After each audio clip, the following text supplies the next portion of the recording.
project-based learning. Where do group projects fit as a part of project-based learning? Well, group projects are about collaboration and the sharing of ideas with students with different experiences. Groups can be small, 2 to 3 students, medium, 4 to 6 students, or large, more than 7 students. They can even encompass the entire class or multiple classes. By breaking a larger task into smaller parts for individuals, it allows for more depth by students in certain areas of content. Group work also allows for increased student choice and voice. Key concepts from the reading. In the Mergendoller piece, they write about the value of mixed ability or prior knowledge groups in supporting student learning. Do you keep all the students with similar learning profiles together? Or do you spread them about so that high achievers or struggling students can be in the same group? They provide some very interesting thoughts in this article. Lee and Lim discuss the role of peer evaluation in project work. Can students be trusted to fairly assess their peers? How often as teachers are we allowing students to provide this type of feedback about their group to the students and to their teacher? What about the free rider students and what is known as the sucker effect? This is when high-performing students lower their own bar to the free rider students because they do not want to do all of the work. There's nothing like feeling like a sucker when you do all of this work and someone else gets to take all of the credit, and in some cases, a higher grade. Case study. I have a perfect project to share with all of you that really sums up what project-based learning group work can look like. Over the years as a high school English teacher, I have struggled with finding the best way to teach Shakespeare's Romeo and Juliet. I had always done it the way that I was taught and the way many teachers all over the country do it, which is having students read, sometimes stand, read from a book, and interact that way. It is the most awkward and uncomfortable thing you could ask teenagers to do, and it is really an embarrassment as to what Shakespeare really is. So as I struggled to find a different way to engage students in Romeo and Juliet, I thought about project-based learning and how I could use a project to have students really dive deep into the text and develop an understanding that was based on their motivation to want to do it instead of the awkward stand and read that I impose upon them. So what I did was I took my 3 classes of freshman English and connected with 2 classes of freshman English in Iowa. I'm based in Michigan, so we are an entire time zone apart, but that didn't matter. Technology allowed us to connect through blogs, wikis, Skyping. It was a really great way to connect, and our goal was for each class to take one act and to film it into a modern retelling of Romeo and Juliet while still keeping the original text. It was a monumentous feat for these students who were not familiar with Shakespeare to dive into the text and create something meaningful to them. Well, I have to tell you, I was blown away. After it was all said and done and everything was filmed and edited and put together, the students created a 90-minute film about 2 rival private schools where 2 kids fell in love and wanted to be together forever. It is endearing to see how the students engaged in this. The best part of it is that every student played a role in this film that was important to them. Students were actors and actresses, directors, the screenwriters, script writers. They were involved in paring the script down but still maintaining the true language that Shakespeare wrote this play in. You had people in charge of costumes and props and sound and film.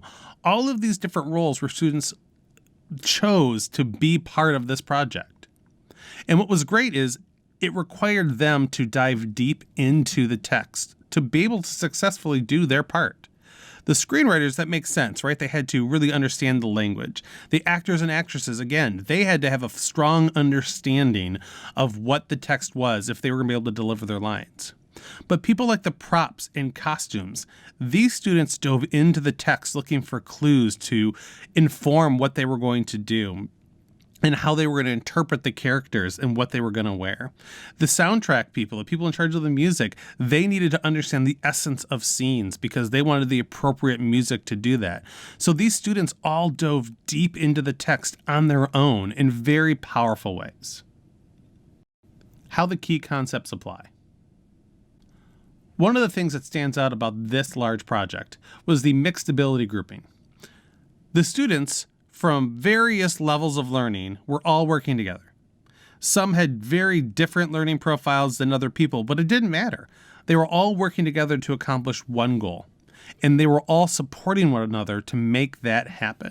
And that was what was so powerful to me, watching them work together without the poking and prodding that sometimes a teacher needs to do to get people to collaborate. It also allowed for the groups to avoid that whole free rider sucker effect thing that we've seen. Kids were there to support one another and be successful. No one took any other student for granted because they knew they had this shared project that really brought them together. The overall evaluation of the project was done by the students after the movie was completed. These private bits of feedback revealed that students focused more on the great things others did and were really more critical of their own work. That's super powerful because it showed that students could be appreciative of the work that other people did, and that's what you really want to see. Students also were able to dive deeply into the work as individuals as well as when working with others. A great example of that was when one of the script writers came to me one morning to talk about the text. They came to me and asked a very simple question. Mr. P, how are we allowed to read this? And I was shocked and taken aback. I was like, well, what do you mean? I've been doing some research, she said, and some of the things that he writes about are very inappropriate. And I said, well, Shakespeare used puns and he wanted to get messages, and so he used double entendres. And she's like, I know, I read all about it and I did all of this research, and he was been telling like dirty jokes like long before anyone else was telling dirty jokes like this. I can't have my friends say these things. I just sort of laughed and said, well, you can always trim it back, but the essence of the language needs to stay the same. Oh, I'm working on it, Mr. P, but geez, who knew Shakespeare could write such crazy stuff? And she left, and it was this sort of funny moment for me. But here is a student that dove deeply into the text, did her own research to understand what was going on there and how it really impacted the actors and actresses that had to say it. It's a wonderful story of the type of depth that a student can really do when given the opportunity to work in a larger group. Wrap up. Group projects are a great way to engage students in work that allows for individual strengths of students to come together to create a larger and more powerful artifact of understanding that can be shared by multiple students. Key question. I want to leave you with these questions, something to think about. Should students be allowed to choose their groups? Should it always be the teacher? Perhaps a combination of both. What do you think is the best way to put students into groups if you're going to use group projects as a part of project-based learning? Computer science can sometimes be seen as an independent endeavor. How can computer science projects be more collaborative in nature?